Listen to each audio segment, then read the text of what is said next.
La visite officielle de Sa Majesté Mohamed V dans le sud du pays ne constitue qu'un des aspects les plus récents de la souveraineté marocaine sur la Mauritanie. Ce vaste territoire d'1 million de kilomètres carrés est peuplé d'1 million d'habitants. Soucieuse de défendre ses propres intérêts, la France s'est empressée, au lendemain de l'indépendance, de constituer une république islamique de Mauritanie détachée de la souveraineté marocaine, sous la conduite d'un pseudo-gouvernement. Les Mauritaniens, conscients du véritable intérêt de la Mauritanie, se trouvent actuellement à Rabat ou à Dakar, ne pouvant pratiquement rentrer chez eux sous peine d'être mis en état d'arrestation.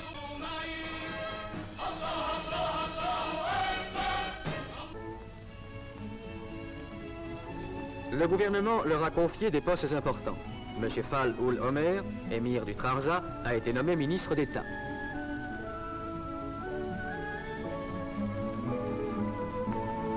Une importante délégation mauritanienne ira défendre devant l'ONU la thèse marocaine.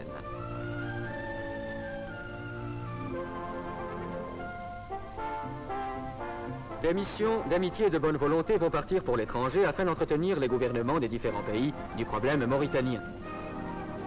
M. Alal El-Fassi, président du parti de l'Istiklal, parcourra l'Asie. La délégation, présidée par M. Abdelkebir El-Fassi, ambassadeur du Maroc en Allemagne fédérale, visitera tous les pays d'Afrique équatoriale et occidentale. M. Balafrège, ancien président du Conseil, se rendra en Europe.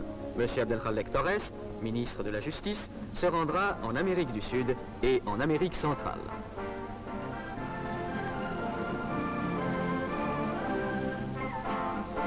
En 1905, M. Mohamed Hassan Ben Yaïch, actuellement chambellan de Sa Majesté le Roi, remettait au nom du souverain du Maroc leur daïr de nomination au gouverneur des provinces mauritaniennes, inquiétés par une agression armée des troupes françaises. D'autres témoins vivants subsistent.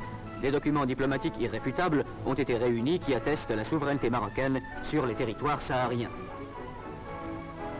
Le problème des frontières sur lequel le gouvernement de Sa Majesté n'a cessé de revenir depuis l'indépendance doit être réglé dans le sens de l'équité. La côte atlantique marocaine s'étend de Tanger à Saint-Louis du Sénégal. La Mauritanie tout entière fait partie intégrante du territoire marocain.